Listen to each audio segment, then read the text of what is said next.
याची त्यांना किंमत मोजावी लागेल. एजेंचं आयुष्य उद्ध्वस्त केल्याशिवाय मी शांत बसणार नाहीये.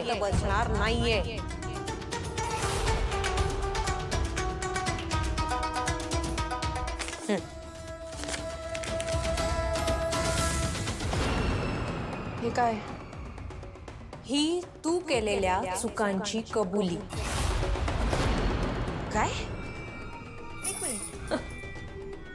याच्यावर मी सगळं लिहिलंय की कसं तू त्या दिवशी मला फसवून लग्नाच्या मांडवात माझी जागा घेतलीस, मग मला बेशुद्ध करून बाथरूम मध्ये कसं लॉक करून ठेवलंस. सगळं लिहिलंय मी याच्यावर. यु नो व्हॉट, आता मी हा कागद मीडियाकडे देणार आहे आणि सगळ्यांना माझ्यावर झालेल्या अन्यायाविषयी सांगणार. मग उद्याच्या सगळ्या न्यूजपेपर्समध्ये, सगळ्या न्यूज चॅनल्सवरती तुझ्याबद्दल, एजेंटबद्दल, तुम्ही केलेल्या सगळ्या खोटेपणाबद्दल छापून येईल. मग एजे कुठेही तोंड दाखवायच्या लायकीचे होणार नाही. आणि असं झालं ना लीला, तरच आता माझ्या मनाला शांतता मिळणार.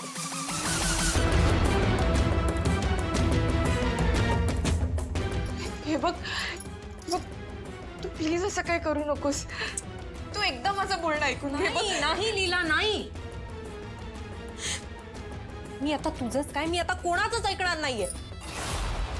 माझी काहीही चूक नसताना, मी काहीही केलं नसताना तुम्ही सगळ्यांनी खूप अन्याय केलाय माझ्यावर. त्यामुळे आता मी तुम्हाला कोणालाही सोडणार नाहीये. श्वेता थांब. हे बघ, मी तुला इकडनं जाऊ देणार नाहीये. लीला मला सोड. अजिबात नाही. लीला हात सोड, मला जाऊ दे. नाही म्हटलं ना. हे बघ, मी काही वाटेल ते झालं ना तरी सुद्धा तुला एजेंटची बदनामी करून देणार नाहीये. त्याचं काय ना, आता काही दिवसांपूर्वीपर्यंत मी लीला मोहिते होते, पण आता लीला जहागीरदार आहे. जहागीरदारांची सून आहे मी. आणि त्यामुळे मी माझ्या चुकीची शिक्षा माझ्या नवऱ्याला किंवा सासरच्यांना भोगू देणार नाही. कळलं? काय करणार आहेस तू? बोल ना, काय करणार आहेस? त्यांना तुमचा आणि लीला मॅडमचा डिटेल इंटरव्ह्यू करायचा आहे आणि जरा घाईत आहेत ते. तिला स्टेजवर बोलव, मी आलोच. हा चाल. मी आणतो लीला मॅडमना, पण त्या आहेत कुठे? म्हणजे नाही म्हणजे तुम्ही म्हणालात ना लीला मॅडमना घेऊन ये, म्हणून मी तुम्हाला विचारतोय त्या आहेत कुठे? इथेच कुठेतरी असेल विश्वरूप. जाऊन शोध तिला. हा, मला काहीच माहिती नाही सर. अहो, मी इकडे आल्यापासून सगळ्यांशी बोलतोय, सगळ्यांना भेटतोय, पण लीला मॅडम मला कुठेच दिसल्या नाहीये. Responsible girl. मी घेऊन येतो तिला. एजे थांबा, आम्ही शोधतो तिला. आज आम्ही तिला कुठले गोंधळ घालू देणार नाहीये. हो, मी तिला तिच्या रूमकडे जाताना बघितलं. म्हणजे त्या साईडला मगाशी जात होती तेव्हा बघितलं मी. हा, आम्ही बघ. मी जाऊन बघून.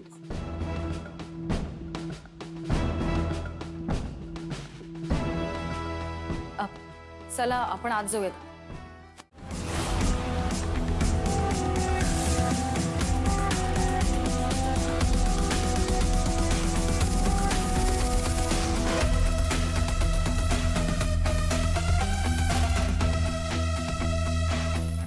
नॉनसेन्स. एवढं सांगून सुद्धा ही मुलगी गोंधळ घालतेच. आईला लीला एवढी का आवडते? God only knows.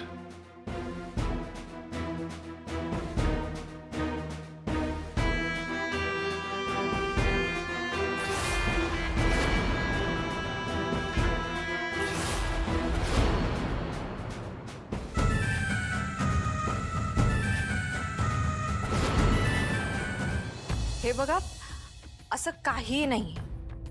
मुळात जहागीरदारांच्या घरी सुनांवर कुठली बंधनं घातली जात नाही. आणि मी काही बोलत नाहीये कारण एजे इथे नाहीयेत. मी त्यांच्या येण्याची वाट बघते म्हणून मी काही बोलत नाही. ह्याचा अर्थ त्यांनी मला काही बोलायला मनाई वगैरे केली असं नाही. मग तुमच्या पतीच्या वतीने तुम्ही बोला, तुम्ही आमची संवाद साधा.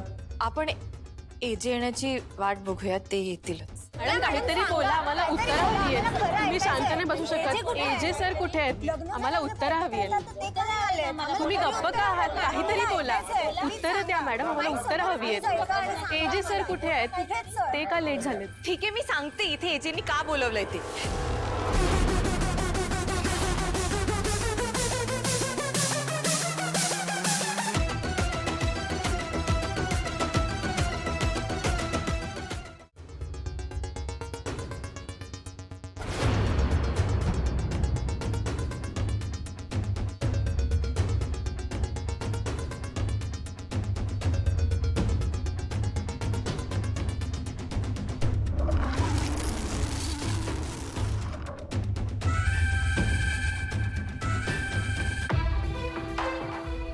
तुला कोणी काहीही प्रश्न विचारला तर तू काय करायचंस?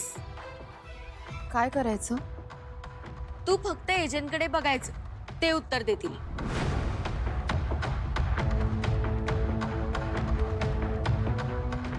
आजवर मावशी आईनी माझ्या जन्मापासून सगळ्यात छोट्या चुकांबद्दल मलाच दोष दिलाय. पण आज पहिल्यांदा देवाने मला सगळ्या चुका सुधारण्याची संधी दिली. माझ्याशी लग्न झाल्यामुळे एजंटची खूप बदनामी झाली. पण जे घडलं त्यात खरं तर माझी काहीच चूक नव्हती. त्यांचा केलेला सन्मान त्यांना फक्त मीच परत मिळवून देऊ शकते. मला त्यांचा कितीही राग आला तरी त्यांच्या घरच्यांची बदनामी होईल असं मला वागायचा काहीही हक्क नाही. त्यामुळे आता काहीही झालं